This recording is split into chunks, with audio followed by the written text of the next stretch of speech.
এটা আপনাদের কত নম্বর বুথ? 115।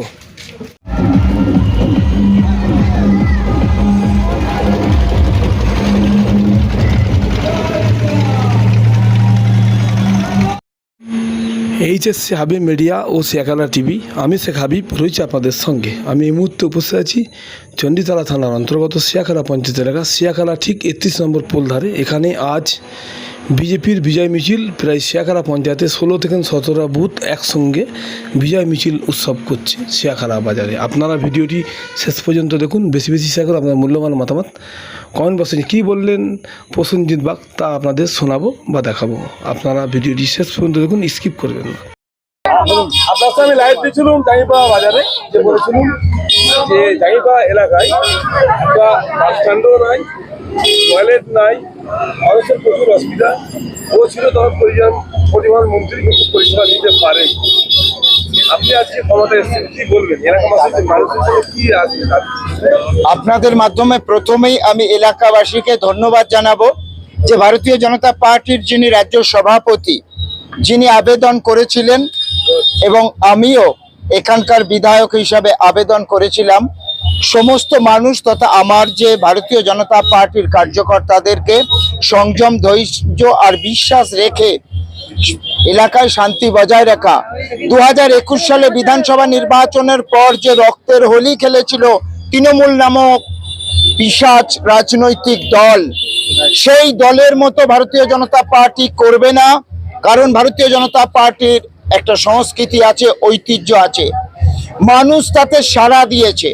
আপামর জাঙ্গিপাড়ার যে সাধারণ মানুষ থেকে শুরু করে ভারতীয় জনতা পার্টির প্রতিটা কার্যকর্তা ধৈর্যের সাথে রয়েছে, মানুষের সাথে আছে।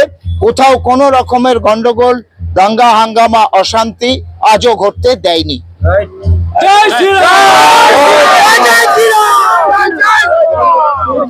আমরা লড়ছি, লড়ছি, লড়বো।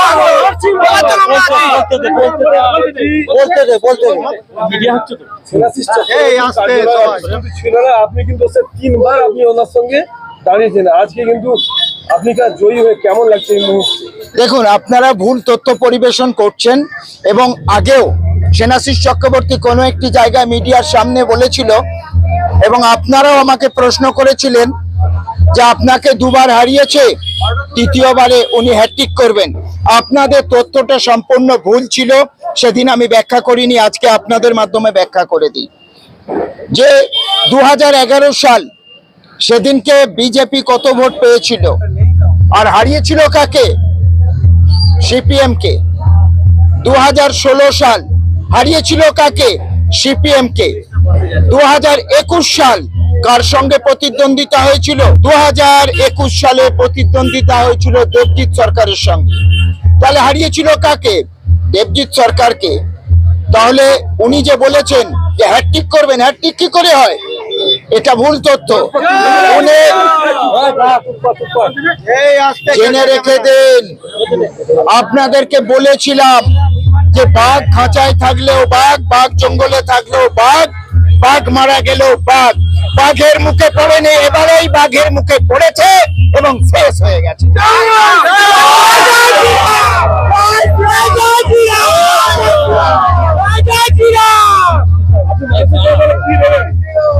মানুষের আশা আকাঙ্ক্ষা চাহিদা অনুযায়ী আমরা যা যা মানুষের জন্য করা, প্রথম যে বিধানসভার যে কার্যালয়, বিধায়কের যে কার্যালয়, সেই বিধায়কের কার্যালয়টা জাঙ্গিপাড়ায় করব, তার জন্য জায়গা খোঁজা চলছে।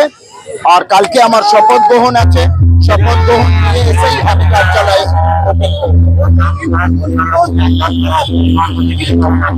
দেখুন পরিবহন ব্যবস্থাটাকেই তুলে দিয়েছেন। আগামী দিনে জাঙ্গিপাড়ায় যা যা ভারতীয় জনতা পার্টির পক্ষ থেকে বলা হয়েছে প্রতিটা কাজ করা হবে।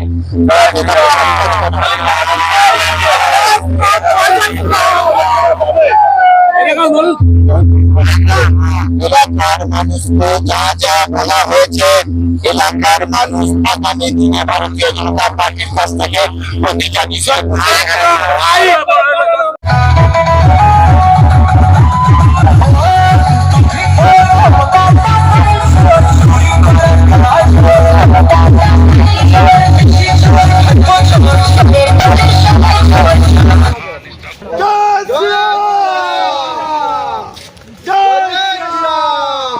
আপনাদের কত নম্বর বুথ?